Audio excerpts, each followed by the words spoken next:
Assalamualaikum warahmatullahi wabarakatuh. Salam sejahtera bagi kita semua.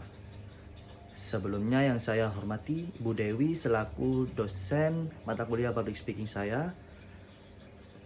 Dan saya berterima kasih dengan beliau karena selama ini sudah membimbing dan kemarin sudah memberi masukan ujian praktikum public speaking terhadap saya. Di waktu ujian praktikum kemarin, Bu Dewi memberikan saran atau memberikan masukan yang sangat baik dari judul maupun isi saya. Namun dengan banyak pertimbangan yang saya kurang memahami dan merasa kebingungan, oleh sebab itu saya merubah isi maupun judul saya dan saya berharap ini adalah materi yang bisa buat diri saya menjunjung untuk berkembang. Baik, sebelum itu perkenalkan, nama saya Yusuf Fatur Rahman. Di sini saya membawakan judul bagaimana TikTok menjadi media informasi budaya bagi generasi Z. Dengan saya ulangi, bagaimana TikTok menjadi media informasi budaya bagi generasi Z dari studi kasus Batik Lasem. Dengan tujuan memberikan pemahaman kepada audiens mengenai bagaimana TikTok bekerja sebagai media penyebaran dan pembentukan informasi budaya pada generasi Z.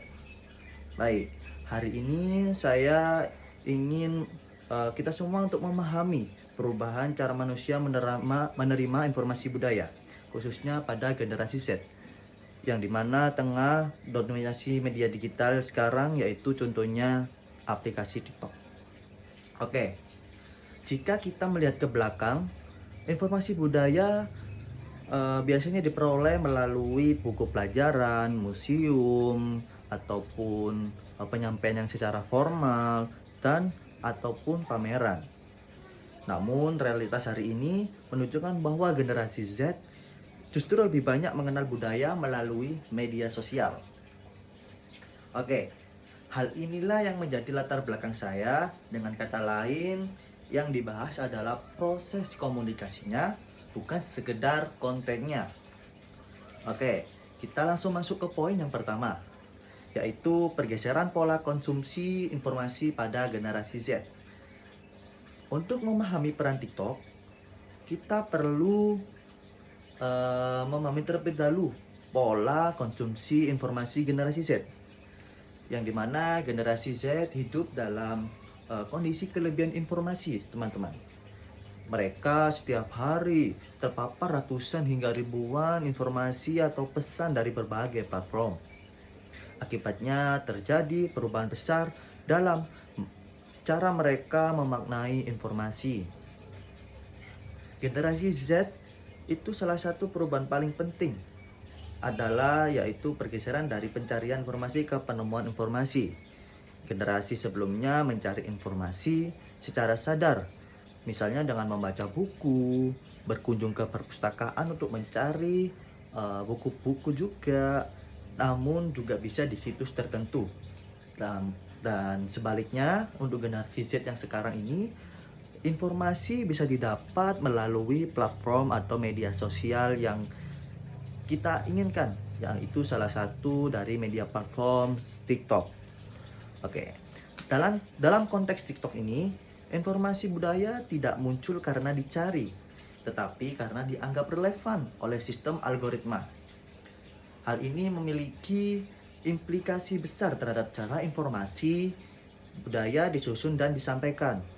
Informasi budaya kini harus cepat dikenali, mudah dipahami, relevan secara visual, dan tidak menuntut konsentrasi panjang. Jika informasi budaya terlalu panjang, abstrak maupun kaku, maka akan dilewatkan maupun terlewatkan. Nah, bukan karena audiens yang tidak mau atau tidak peduli pada karya kita atau terhadap budaya itu, tetapi karena format penyampaiannya yang tidak sesuai dengan kebiasaan konsumsi informasi mereka. Inilah pengetahuan baru yang sering luput dibahas dalam pelestarian budaya, teman-teman. Masalahnya bukan pada minat, tetapi pada mekanisme penyampaian informasinya. Baik, kita selanjut ke poin selanjutnya, yaitu poin kedua. TikTok sebagai sistem informasi bukan sekedar media sosial. Oke, hal penting berikutnya yang perlu dipahami teman-teman, bahwa TikTok bukan hanya media hiburan, namun sekarang TikTok juga sebuah sistem distribusi informasi. Apapun informasi yang teman-teman minta ada di TikTok. Nah, berbeda dengan media sosial lain, TikTok bekerjanya dengan cara berdasarkan rekomendasi algoritma yang sangat kuat, yaitu sistem ini menentukan informasi apa saja yang muncul seberapa sering dan kepada siapa. Akibatnya, informasi budaya di TikTok tidak bersifat linear, teman-teman, melainkan terfragmentasi. Satu video hanya memuat satu ide, satu fakta, dan atau potongan makna. Nah, dalam konteks komunikasi budaya ini berarti bahwa informasi itu tidak disampaikan secara utuh dalam satu waktu. Namun pemahaman budaya terbentuk melalui paparan yang berulang. Audiens membangun makna secara bertahap. Oke, sebagai contoh nih, audiens mungkin pertama kali melihat video tentang warna batik lasem. Namun dengan waktu mereka ini melihat video tentang potongan-potongan atau proses bagaimana batik lasem tersebut dibuat. Di kesempatan lain juga bisa melihat video tentang makna simboliknya. Nah, tanpa disadari audiens nih membangun pemahamannya budaya secara kumulatif. Ini adalah bentuk baru dari pembelajaran budaya yang berbeda dari pendidikan formal. Pemahaman ini penting karena menunjukkan bahwa TikTok mengubah budaya dari sesuatu yang diajarkan menjadi sesuatu yang dialami secara berulang. Baik, kita lanjut ke poin yang ketiga, yaitu poin yang terakhir. Informasi batik lasem yang jarang diketahui audiens. Baik, masuk ke konteks batik lasem nih teman-teman ya. Terdapat banyak informasi yang sebenarnya jarang diketahui oleh audiens, yaitu mereka mungkin sudah familiar ya dengan namanya.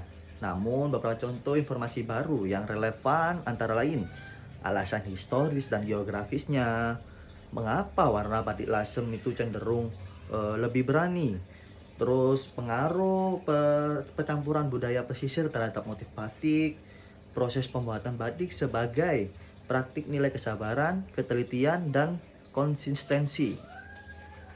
Oke, juga ada makna simbolik motif yang masih relevan dalam kehidupan modern.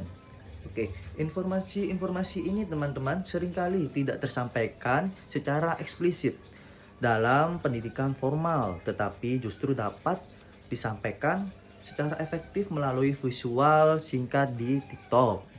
Nah, dengan demikian, TikTok tidak hanya menyederhanakan budaya, tetapi juga membuka ruang baru lagi penyebaran pengetahuan budaya yang sebelumnya jarang diakses.